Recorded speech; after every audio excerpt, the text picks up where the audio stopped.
Salam. Bizim bugünkü mövzumuz olacaq Yaponiya. Ümumiyyətlə biz Yaponiyanın burada 2-ci Dünya müharibəsindən sonra qeyd etmiş, amma bir dənə xatırlayaq. 2-ci Dünya müharibəsində Yaponiya nə etmişdi? Necə oldu ki, Amerikanın burada işğal rejimi yarandı? Ümumiyyətlə Yaponiya 1941-ci ildə, əslində ondan da biraz da əvvələ gedək ki, biraz təkrarlamış olaq.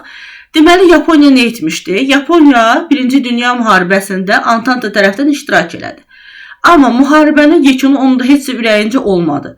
Çünki Washington konfransı keçirilən zaman Yaponiyaya bildirildi ki, sən Sakit Okeanda, yəni belə deyək də, böyüklük əldə edə bilməyəcəksən. Çünki Sakit Okean İngiltərə və Amerika arasında bölüşəcək. Bu da Yaponiyada revanşizm siyasəti, yəni qisasçılıq siyasəti yaradacaq. Ona görə də 2-ci Dünya müharibəsi və Yaponiya bundan sonra bir sıra işğallar filan edəcək və Yaponiya həm də nə edir? Yaponiya artıq 2-ci Dünya müharibəsində Almaniya tərəfdən iştirak edir. Çünki bu qisas almağa gəlir. 1941-ci ildə Pearl Harbora, yəni Amerikanın hərbi bazaları yerləşən əraziyə bombalarını indirir və buranı dağıdır. Amerikada bunun əvəzi olaraq heç kimin qisası birində qalmır. Amerikada bunun əvəzi olaraq 45-ci ilin avqust ayında Hiroşima və Nagasakini külə çevirir. Və bununla da 45-ci ildə artıq Yaponiyada Amerikanın işğal rejimi başlamış olur. Ümumiyyətlə 2-ci Dünya müharibəsi Yaponiyanın belə deyək, vəziyyətini pisləşdirir. Çünki 2 milyondan çox insanı həlak olacaq, Yapon iqtisadiyyatı bərbad vəziyyətə qalacaq, paytaxt Tokyo daxil olmaqla bir sıra şəhərlər dağıdılmış olacaq, hansı ki, bax Yaponiya ərazisi, bax qeyd elədiyimiz Yaponiya, burada paytaxt Tokyo. Paytaxt Tokyoda dağıdılacaq, həmçinin də ki, Yaponiyada işğal rejimi yaranacaq. Yaponiyada həm də həbsizləşdirmə olacaq ki, gələcəkdə bu Yaponiyada yenə qisas almaq üçün nəsə eləməsin. Həbsizləşdirmə həyata keçirilmiş olacaq. Məsələn, biz bunu hətta Konstitusiyanın özündə də görəcəyik ki, Konstitusiyanın bir maddəsində deyilir ki, Yaponiya müharibədən imtina etməlidir. Və Yaponiyada demokratikləşdirmə prosesi başlamış olacaq. Yəni, bunu biz harada görəcəyik? 47-ci il Konstitusiyasında. Bu, Yaponiyanın iş konstitusiyası əlbəttə deyildi. Yaponiyanın iş konstitusiyası 1889-cu ildə qəbul olunmuşdu. Və o konstitusiyada imperator icra edici və qanunverici hakimiyyətə sahib idi. Əhali isə Yaponlar söz, toplaşmaq, vicdan, mətbuat kimi azadlıqlara sahib idi.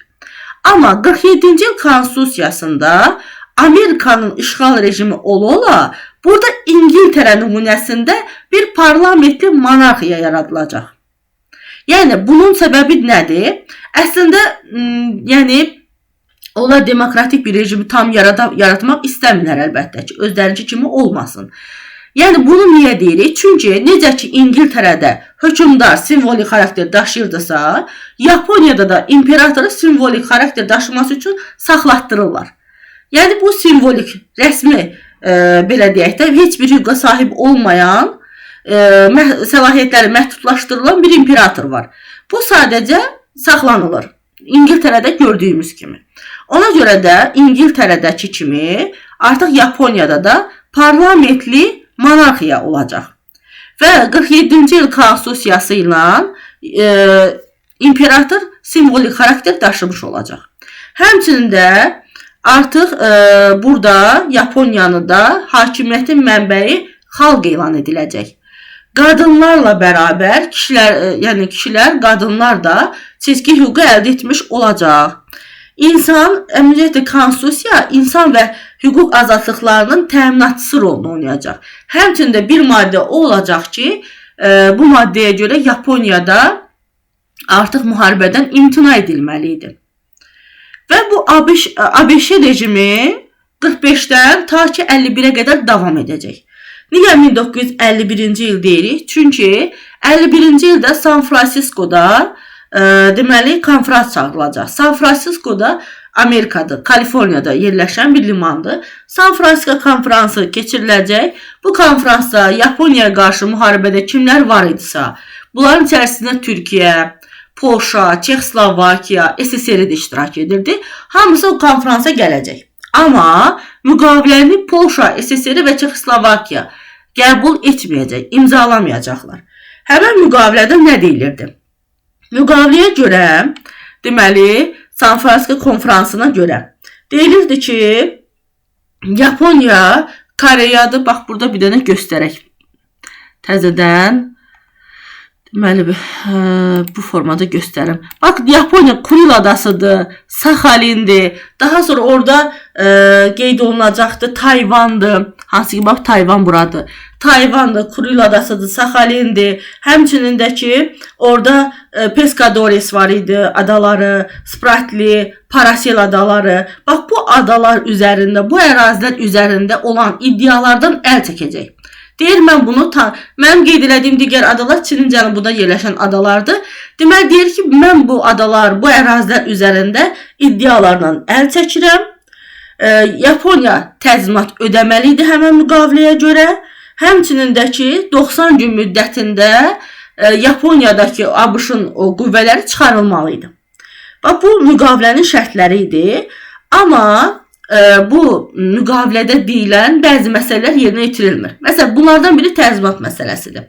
Çünki Yaponiya, daha doğrusu Amerika başa düşürdü ki, yəni Yaponiyadan təzminat almaq heç də yaxşı bir hal deyil. Çünki onu ABŞ Yaponiyanın özünü uzaq şərqdəki bir qalasına çevirməyə çalışırdı. Buna görə deyir ki, sən təzminatı ödəmə. Daha sonra işğalçı məsələyə gələndə işğalçı qüvvələr ölkədən tez bir zamanda çıxarılmadı. Çünki deyir ki, bax, sənin həbsizləşdirmişik, elə sayda ordu yoxdur. Sənə sabah kimsə hücum eləsə, sən necə özünü müdafiə eləyəcəksən? Yəni, mənim bu qüvvələrim burada qalsın ki, səni müdafiə etmək üçün. Yəni, bu bəhanə ilə saxlatdırırlar və bunun üçün də ayrıca bir təhlükəsizlik sazişi imzalanır. Deməli, bununla da Amerikanın quru, dəniz və hərbi hava qüvvələri Yaponiya arasında saxlanmalı idi. Həmən imzalanmış müqavilə ilə görə. Yəni, burada deyilirdi ki, uzaq şərqdə millətlər arası sülh və təhlükəsizliyi qorumaq üçün imzalanmış bir müqavilədir deyə qeyd edirdilər. San Francisco konfransı. Beləcə nəticələndi. Yəni, əsas məsələ, axırı ümumən nəticəyə gələndə Amerika qoşunları çıxmalıydı, amma çıxmadılar. Səni qorumaq məqsədi ilə deyirlər, qalırıq. Sonra Yaponiya təzminat ödəməli idi, amma almadılar təzminatı. Və bir də ki, adalar məsələsidir. Ərazilərdə Yaponiya oradan imtina elədi. San Francisco konfransından sonra artıq, deməli, həmçində biz bundan sonra görəcək torpaq islahatını.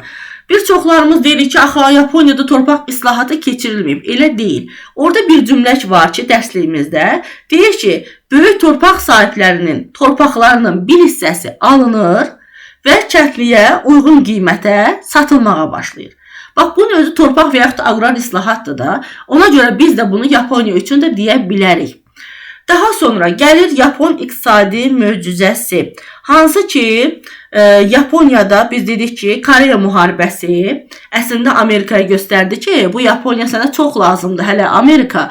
Ona görə də bunlar da qədir qiymət biləndən sonra başladılar burada artıq, belə deyək də, niyə tələbi? Çünki Yapon sənayesi Amerikanın tələbatını ödəyirdi. Buna görə maraqlı idi. Və artıq bu da Yaponiyanın iqtisadi cəhətdən inkişafına gətirdi. 1950-ci illəri biz Yapon iqtisadi möcüzəsi deyə adlandırırıq. Hansı ki, Yapon iqtisadiyyatın özünün də əslində fərqli xüsusiyyətləri var idi. Yəni, bu fərqli ondan ibarətdir ki, Yaponiya iqtisadi sahədə müdaxiləçidir, həm də himayəçi bir rol oynayır. Ona lazım olan xam mal, hansı ki, onun sənayesi üçün lazımdır, həmən xam maldır, ehtiyac məhsullarıdır, onlara aşağı gömrük haqqı qoyulur. Və təhsilə əlbəttə xüsusi qiymət verilir, insan kapitalı yaradılır və Yapon şirkətləri artıq beynəlxalq rəqabətə hazır olurlar və buna görə də liberallaşma siyasəti həyata keçirilməyə başlanmış olacaq. Və Yaponiyanın iqtisadiyyatın bu qədər sürətli inkişaf eləməsi əlbəttə onların təhsilə və insan kapitalına verdikləri önəm olacaq. Və bundan sonra artıq Yaponiya nə olacaq? İqtisadi super gücə çevriləcək. İnformasiya cəmiyyətinə keçidi sürətlənmiş olacaq. Bax, burada biz qeyd eləmişik 50-60-cı illərdə Yapon iqtisadiyyatı üçün əsas tədbir nədir? Sənaye sahələrinin hədəf seçilməsi. Yeni yaranan və strateji sənaye sahələrinin idxalın məhdudlaşdırılması ilə xarici rəqabətdən qorunması, dövlətin dəstəyi ixracatın təşviq edilməsi. Dövlət dəstəyi deyəndə biz nə edəcəyik? Ümumiyyətlə, biz Yaponiya iqtisadiyyatını dövlət kapitalizmi kimi səciyyələndirməliyik. Yəni, burada hökumət hansı məsələlərə müdaxilə edir? Hökumət baxır ki, qiymət və əmək haqqı necə olmalıdır? Bax, bunları qərarlaşdırır. Sonra istəyir ki, sənaye sahələri inkişaf eləsin və bunun üçün subsidiyalar təşkil edir. Subsidiya nədir? Kömək etmək, dəstək vermək deməkdir. Biz bunu Azərbaycanda da görmüşük. Yəni, subsidiyalar dövlət tərəfindən edilən yardımdır. Hansı ki, dövlət bunun qarşılığını istəmir. Deyir, yardım edim, sən inkişaf elə. Və bu da əlbəttə Yaponiyanı getdikcə inkişaf elətdirəcək. Yaponiyanın uğurunun da 3 əsas fikri var. Deyir ki, Yaponlar qrup halında əməkdaşlıq formada daha yaxşı işləyirlər. Çalışqanlılar, qənaətçildirlər və işçi qüvvəsi yüksək ixtisaslı olacaq. Ümumi dəyərləri bölüşürlər, müasir dünyanın çağırışlarına çevik uyğunlaşırlar. Ümumiyyətlə, Yaponlar başqa bir dövrdə yaşayır. Deməli, 2-ci Dünya müharibəsindən sonra burada tamamilə yeni müasir bir fabriklər tikilməyə məcbur qalacaqlar və korporasiyalar, innovasiyaları mükafatlandırır və yaxşı idarə eləmə, əmək münasibətlərində qorumuş olur. Ümumiyyətlə, Yaponların iqtisadiyyatında ədalətsiz ticarət qaydaları var.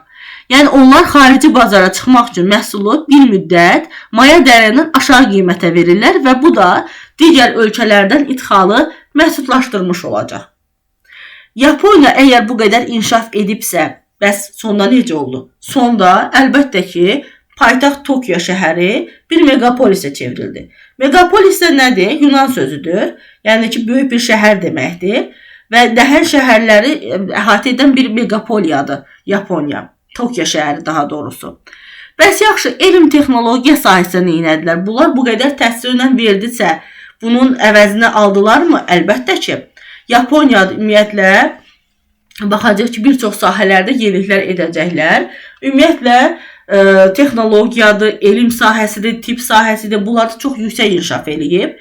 Kosmik raketlərdir, suni peyklərdir, əlbəttə müasir dövrdə görür, robotlar istehsalıdır, insana bənzəyən, yəni robotlar istehsal olunur orada və Yaponiyada 2010-cu ildə bir dənə deməli kosmik gəmi buraxılacaq, hansı ki 2015-ci ildə o Venera ətrafına çatmış olacaq.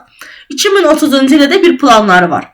Deyirlər ki, bu planla da yəni ayda elmi tədqiq bazası tikməkdir və tədqiqatları bilavasitə orada aparmaqdır. Yəni, bu da Yaponiyanın deməli elminin inkişafıdır.